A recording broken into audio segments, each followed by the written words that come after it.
Assalamualaikum warahmatullahi wabarakatuh. Perkenalkan, nama saya Tegar Kristomanopo, NIM G701-18011. Di video ini saya akan menjelaskan mengenai hubungan sifat fisikokimia, farmakokinetik, dan farmakodinamik dari obat domperidon. Domperidon adalah antiemetik yang digunakan untuk mengatasi mual dan muntah, misalnya pada pasien dispepsia fungsional, pasien penyakit Parkinson yang menerima levodopa dan bromokriptin, serta pasien yang menerima pengobatan sitotoksin maupun radioterapi. Domperidon sendiri memiliki rumus molekul C22H24Cl N5O2 serta memiliki rumus struktur sebagai berikut. Pemberian serbuk warna putih atau hampir putih polimorfisa, kelarutan praktis tidak larut dalam air, sedikit larut dalam etanol dan metanol, larut dalam dimetil fovamid. Indikasi mual muntah untuk pengobatan jangka pendek, dispepsia, reflux esofageal. Kontraindikasi laktinoma, gangguan hati di mana peningkatan motilitas gastrointestinal dapat berbahaya. Efek samping gangguan gastrointestinal termasuk kram, efek ekstrapiramidal, dan kemerahan pada kulit. Secara farmakologi, domperidon dapat memberikan efek gastrokinetik di perifer dan efek antagonis dopamin pada reseptor dopamin sentral di kemoreseptor trigger zone. Domperidon sangat sedikit melewati saluran darah otak, sehingga efek ekstrapiramidal yang ditimbulkan lebih rendah daripada metoclopramid.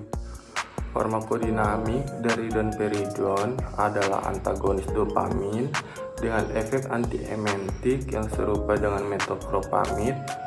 Namun domperidon tidak menimbulkan efek ekstrapiramidal yang signifikan. Domperidon bisa meningkatkan kadar prolaktin serum, sehingga beberapa studi mengatakan bahwa domperidon bisa digunakan sebagai galaktogogue. Namun hingga saat ini, penggunaan sebagai galaktogogue belum disetujui secara resmi. Sedangkan untuk efek terapi yang ditimbulkan oleh domperidon adalah efek gastrokinetik di perifer. Mekanisme ini terjadi akibat blok reseptor dopamin di perifer dan akibat efek antagonis dopamin di reseptor dopamin sentral. Reseptor dopamin sentral ini berada di zona kemoreseptor trigger pada daerah posterma. Kedua mekanisme ini akan meningkatkan kontraksi antrum dan duodenum, sehingga meningkatkan pengosongan lambung serta meningkatkan tekanan di cevicator esophagus bagian bawah. Domperidon tidak menimbulkan efek sekresi lambung. Farmakokinetik dari obat domperidon adalah obat domperidon bisa diabsorpsi dengan cepat setelah pemberian intramuskular maupun oral. Kadar puncak plasma dapat tercapai dalam waktu 10-30 menit. Metabolisme obat ini terjadi di hepar dan sebagian besar ekskresinya terjadi melalui urin. Sedangkan untuk absorpsi dari obat domperidon diabsorpsi dengan cepat setelah administrasi secara intramuskular dan oral, dengan kadar puncak plasma yang tercapai dalam 10-30 menit. Bioavailabilitas adalah 83% dalam jalur intramuskular dan 13-17% dalam jalur oral. Bioavailabilitas yang rendah pada pemberian oral ini terjadi akibat mekanisme first pass di usus halus dan metabolisme di hepar. Absorpsi berkurang bila domperidon dikonsumsi bersamaan dengan simetidin, natrium bikarbonat, dan makanan. Distribusi untuk obat domperidon hampir 91-93% domperidon berikatan dengan protein plasma. Penelitian pada hewan menunjukkan bahwa domperidon terdistribusi luas di jaringan dengan kadar yang rendah pada otak. Sebagian kecil domperidon dilaporkan dapat melewati plasenta tikus dan diekskresikan melalui air susu.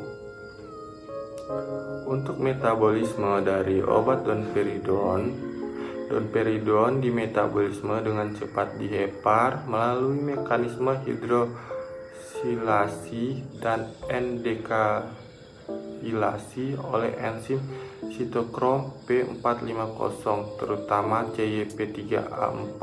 Selain CYP3A4, CYP1A2 dan CYP2E1 juga berperan dalam proses hidrolisisnya domperidon.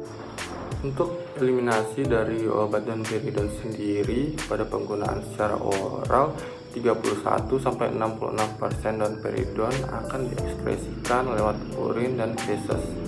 Sekitar 1-10% domperidon akan diekskresikan dalam bentuk yang tidak berubah.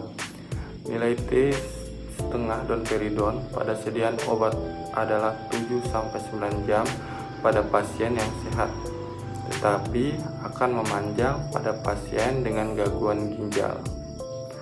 Sekian apa yang saya dapat paparkan, kiranya dapat bermanfaat bagi teman-teman semua. Terima kasih.